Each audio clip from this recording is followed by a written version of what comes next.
Caneville man shot dead by friend during hunting trip.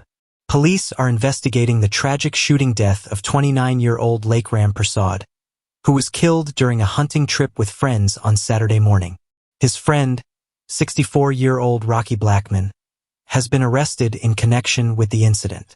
According to police reports, Prasad and Blackman, along with 2 other friends, were hunting for capybara in the Friendship Village back dam when they were unexpectedly attacked by a swarm of African bees. In the ensuing chaos, the group scattered in different directions. Friends Wayne Gordon and Jacob Summer reported hearing a gunshot as they fled from the bees. Once the disturbance subsided, they began searching for Prasad and Blackman. Tragically, they discovered Prasad in a nearby trench, suffering from a gunshot wound to the head. Emergency services were contacted, and Prasad was transported to the Diamond Hospital, where he was pronounced dead. The police have taken the other 2 friends into custody for questioning. At the scene, an empty shotgun casing was recovered, and authorities confirmed that Rocky Blackman is a licensed firearm holder. The investigation into the incident is ongoing as police work to determine the circumstances surrounding the shooting. High Court to rule on Mohammed case against GRA over luxury vehicles in October. Justice Gino Prasad of the High Court has scheduled a ruling for October 31, 2025, in the civil case brought by businessman and Win Party leader Azruddin Mohammed against the Guyana Revenue Authority, GRA. The case revolves around the GRA's attempts to seize Mohammed's luxury vehicles, including a Lamborghini Roadster. The GRA has accused Mohammed of undervaluing the Lamborghini when he imported it in 2020, declaring its cost as $75,300 instead of the alleged true value of $695,000. Earlier this year, the tax authority initiated proceedings to seize the vehicle due to unpaid taxes. Mohammed has secured an injunction that prevents the GRA from seizing the vehicle pending the High Court's decision. His attorney, Sayan Durjan, argues that the case's facts are straightforward. More than 3 years ago, Mohammed imported a Lamborghini and 2 Land Cruisers, which are legally his properties. Durjan noted that the GRA had conducted extensive inquiries into the pricing of the vehicles, including flying in a supplier's agent for scrutiny regarding the Lamborghini's cost.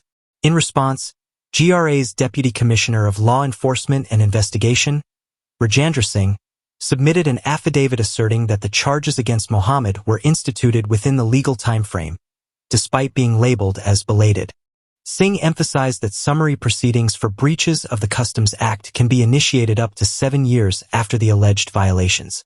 The GRA has also requested the High Court to stay its decision until the resolution of pending charges against Mohammed in the Georgetown Magistrates Court, where he faces allegations of tax evasion and fraudulent declaration. This trial has recently been reassigned to a new magistrate. As the October ruling approaches, both parties await the court's decision with significant implications for Mohammed's luxury vehicle ownership and the GRA's enforcement actions.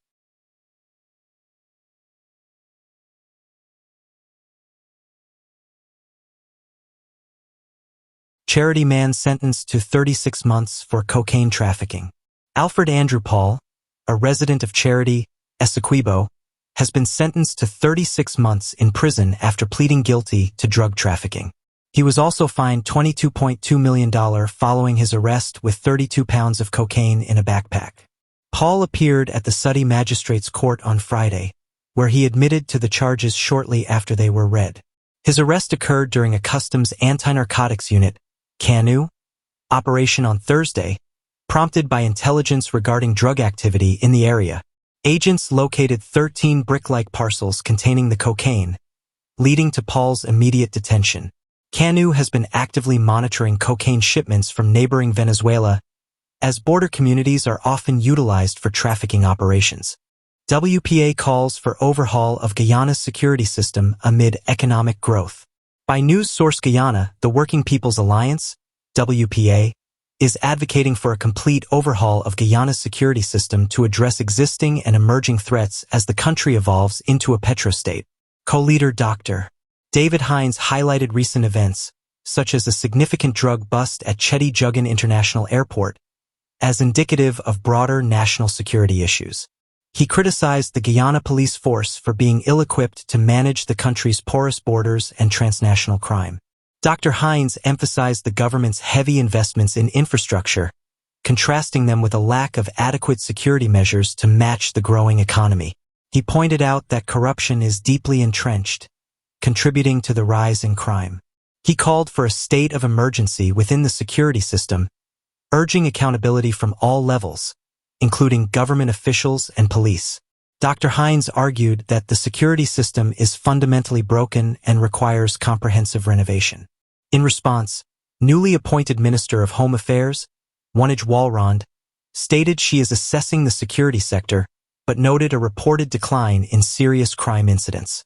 Update: Dr. Ian Andre Roberts placed on leave following ICE arrest. AP News reports officials have placed Ian Andre Roberts, the superintendent of Iowa's largest school district, on administrative leave following his arrest by U.S. Immigration and Customs Enforcement, ICE, for allegedly being in the country illegally. On Saturday, the Des Moines School Board convened a brief special meeting, unanimously voting to put Roberts on paid leave. Board President Jackie Norris stated that due to the circumstances, Roberts was unable to fulfill his responsibilities for the 30,000-student district. The board will reassess his status as more information becomes available. Norris described the news of Roberts' arrest, which occurred on Friday while he was driving a school-issued vehicle, as a jarring day. According to ICE, Roberts fled into a wooded area before being apprehended with assistance from Iowa State Patrol officers. He is currently held at the Woodbury County Jail in Sioux City, approximately 150 miles from Des Moines. I want to be clear. No one here was aware of any citizenship or immigration issues that Dr. Roberts may have been facing, Norris emphasized. The accusations against him are considered serious, and the board is treating them with the utmost gravity. Roberts has retained legal counsel from a Des Moines law firm, with attorney Alfredo Parrish confirming representation but declining to comment further on the case. Norris also noted that a background check conducted prior to his hiring revealed no issues, and Roberts had signed a declaration affirming his U.S. citizenship.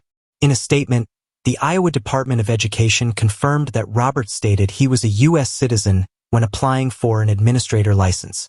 The department is currently reviewing the hiring procedures of the Des Moines district to ensure compliance with work authorization standards. Roberts, who is originally from Guyana, has previously shared that he entered the U.S. on a student visa in 1999. He is also known for competing in the 2000 Olympics in track and field for Guyana.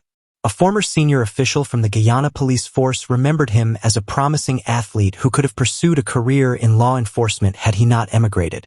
As the investigation unfolds, the Des Moines community watches closely, awaiting further developments in this significant case.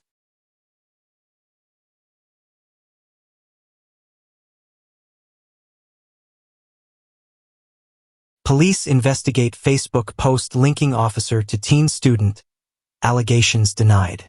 Newsroom reports the Guyana police force has initiated an investigation following a Facebook post that emerged on September 27, 2025, alleging a connection between Corporal 25126 Shazim Khan and a 15-year-old grade 11 student.